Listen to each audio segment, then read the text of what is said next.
Genade, barmhartigheid en vrede van God die Vader en Christus Jesus ons Here.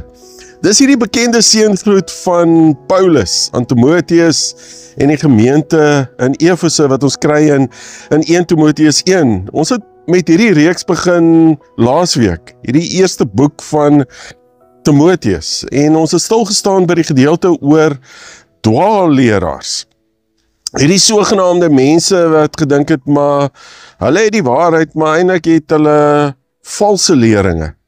En dan Paulus wat vir die gemeente sê, maar julle is draers van die waarheid, julle moet vashou aan die waarheid en nie kompromie met die waarheid aangaan nie. En Paulus wat sê, ja, die wet is belangrik, maar ons is nie meer onder die wet nie, want die evangelie van Jesus Christus van redding en genade en vergifnis is daar.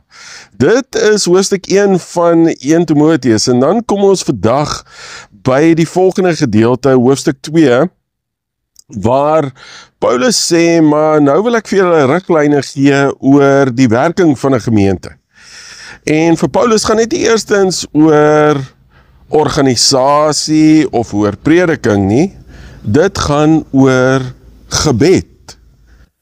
Dis waaroor dit gaan, broer en suster. En welkom aan elkeen van julle, waar julle ook al sit, reg oor die wêreld. Gebed, sê Paulus, moet eerste wees. So kom ons lees in 1 Timotheus 2 die volgende.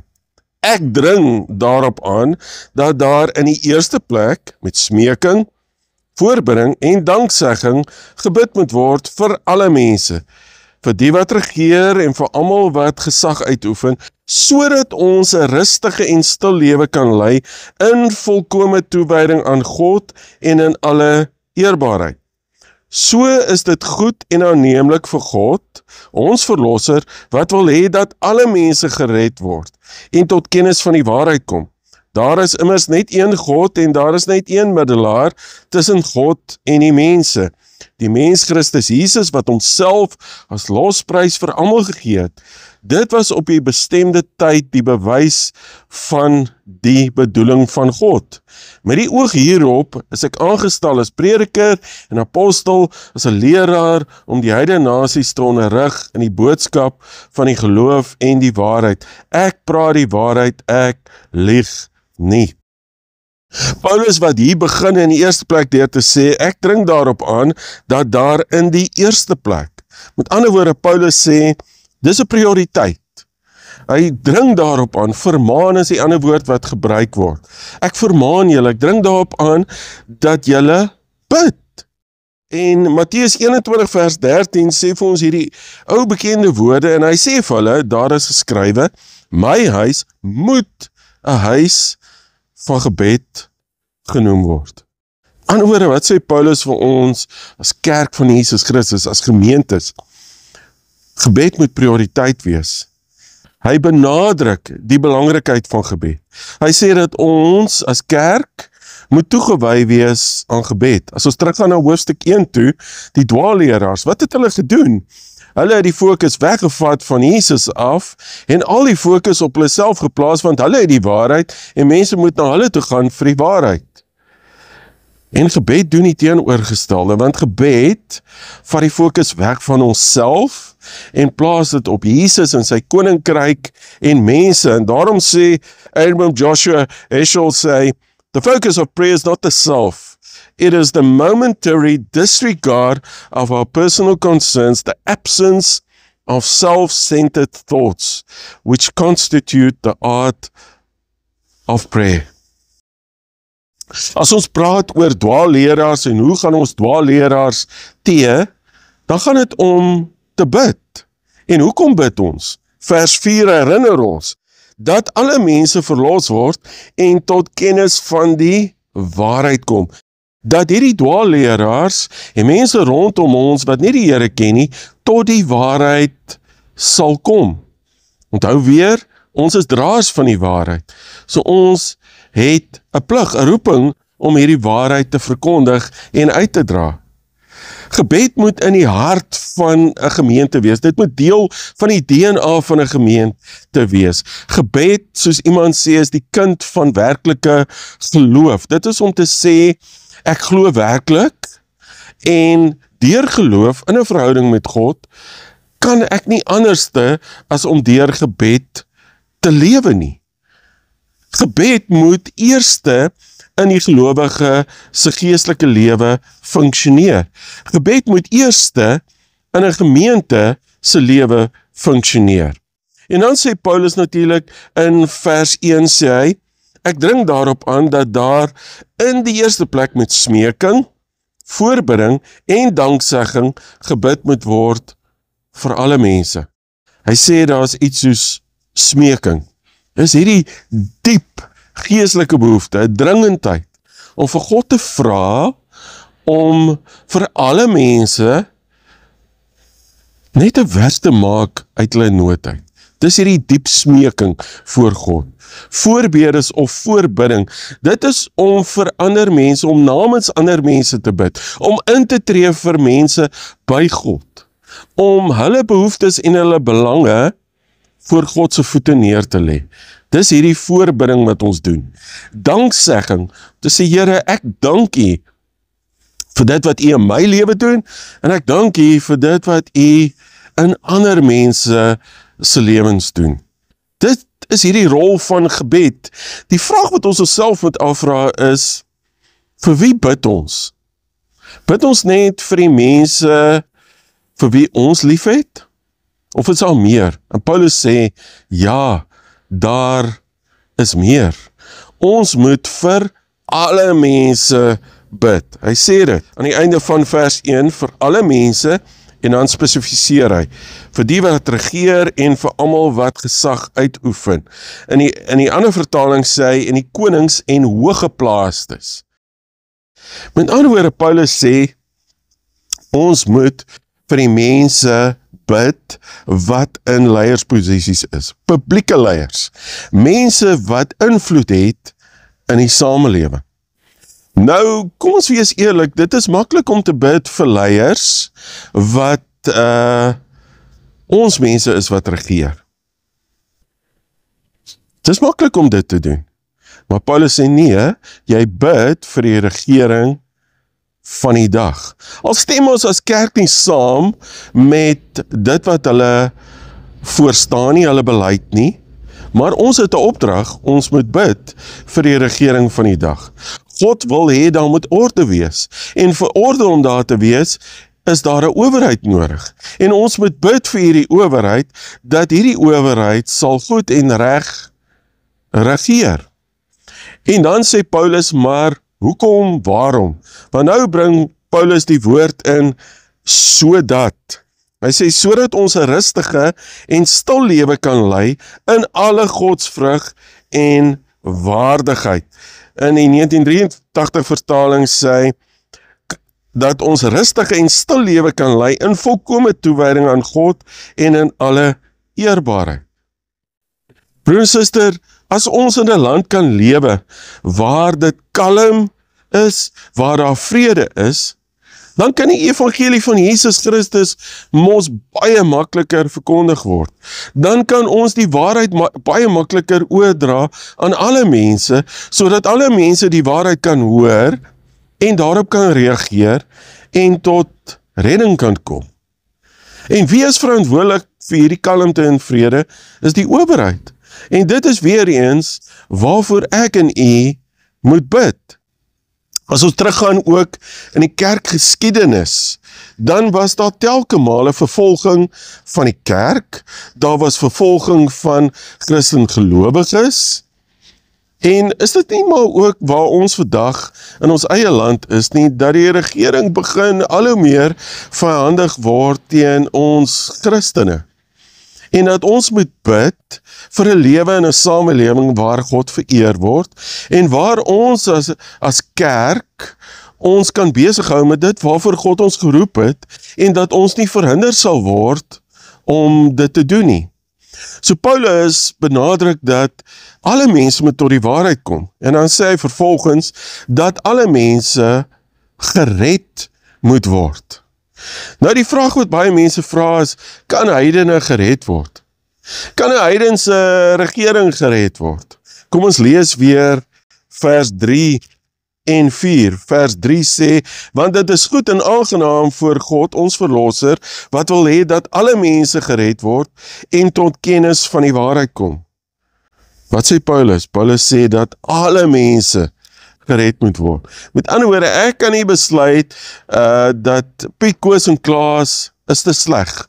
Hulle kan nie gered word nie en daarom gaan ek nie vir hulle bid nie. Dis nie wat Paulus sê nie. Wat sê vers 6 vir ons? Christus Jesus wat homself gegee het as losprys vir almal. Want so lief het God die wêreld gehad. Hy het vir almal gesterf. Nie net vir sekere mense nie. Daarom kan ek en u nie onderskeid maak wie dit verdien en wie dit nie verdien nie. Met ander woorde, Paulus sê, ek het 'n roeping as Paulus, Timoteus, jy het 'n roeping. Hoe lyk hierdie roeping? Weereens, as ons kry in hierdie eerste 7 verse, vers 3, God is 'n verlosser, vers 3, God wil dat alle mense gered word en tot kennis van die waarheid kom, vers 4, vers 5, daar is maar een God en middelaar deur wie mense gered kan word, vers 6, Christus het homself gegee as losprys vir almal. En dan sê Paulus, as ons besig hou met die redding van sondaars, dan val ons in met die redding en die roeping wat Paulus op sy lewe het. Vers 7. Dr. Leon Morris, hy's 'n 20ste eeuse Nuwe Testamentiese geleerde, het gesê, as Christene geëvangeliseer, is hulle nie besig met 'n skadelose en genotvolle tyd verdryf nie. Hulle is gewikkel in 'n vreesaanjaende stryd, waarvan die geskilpunte vir ewig staan. In evangelisasie worstel ons teen elke mag en gesag, teen elke gees wat heers oor hierdie sondige wêreld. Broeders en susters, wat is dit? Dit is gebed, dit is die werk van gebed, op ons knieë, in aanval, want die bose is daar buite. Met ander woorde, wat sê Paulus vir ons? Paulus sê vir ons, waar moet ons fokus lê? Ons fokus lê op die koninkryk van God in ons gebede. Die welstand van die koninkryk van God moet lê in ons versoeke. Iemand onbekend het die volgende gesê, if our lives or our church are to have any significant impact for God, prayer must play a foundational role. So ons die impak wil hê as kerk, wat God wil hê ons moet hê, dan moet gebed 'n sentrale gedeelte uitoefen en wees in ons wese as kerk van Jesus Christus. E.M. Bounds sê dit ook, God vorm die wêreld deur gebed. Hoe meer gebed daar in die wêreld is, hoe beter sal die wêreld wees. Hoe sterker die magte teen die bose. Dan herinner Paulus ons op verskeie plekke, onder andere in Efesiërs 3 vers 20, sê hy, daar is krag in gebed. Hy sê byvoorbeeld, ons aanbid 'n God wat mag het om te doen ver bo alles wat ons bid of dink, volgens die krag wat in ons werk. Jakobus 5 vers 16 sê vir ons, die gebed van 'n gelowige het 'n kragtige uitwerking. Glo ons dat daar is krag in gebed. Glo ons dat God het die krag om dinge te kan verander. En as ons dit glo, dan sê Paulus vir ons in 1 Tessalonisense 5 vers 17, bid sonder ophou. Ons mag nie ophou bid nie. Ons mag nie ingee en sê, het help nie. Dis ons opdrag om sonder ophou te bid, aanhoudend, vasberade, onafgebroke gebed. Vir dit wat in ons samelewing aangaan, vir ons leiers, vir ons land, vir die wêreld. Ek wil afsluit met die woorde van J.C. Ryle. Ek dink sy versigtiging som vir ons hierdie eerste 7 verse in hoofstuk 2 op. As hy sê, ek wil graag hê dat die tyd waarin ons lewe 'n biddende tyd sal wees. Ek begeer dat die Christene van ons tyd biddende Christene sal wees. Dat ons biddende Christene sal wees, dat ons biddende gemeentes van Jesus Christus sal wees. Dit is die eerste 7 verse van 1 Timotheus 2. En dan kom ons in die volgende gedeelte vanaf veral vers 9 tot en met vers 15. Wat handel oor die rol van die vrou in die kerk, in die gemeente. Nou hierdie gedeelte het nou al ewige debatte reg oor die wêreld in elke kerk omtrent ontlont. Wat is die rol van die vrou in die kerk? So ek wil jy regtig aanmoedig, gaan lees hierdie gedeelte in die eie tyd, gaan lees dit in gesinsverband en praat sommer met mekaar, daar in julle gesinne, in julle klein groepe en hoor net, wat sê Paulus, wat sê God en hoor by mekaar wat julle dink oor hierdie gedeelte. As Paulus ons roep om te bid vir publieke leiers, kom ons word stil en dan gaan ek vir ons 'n gebed doen vir die leiers in ons land. Alle mag behoort aan U, maar U het mag gegee aan leiers om ons te beskerm en te lei. Vandag vra ons dat U al ons leiers wysheid, onderskeiding, krag en insig sal gee.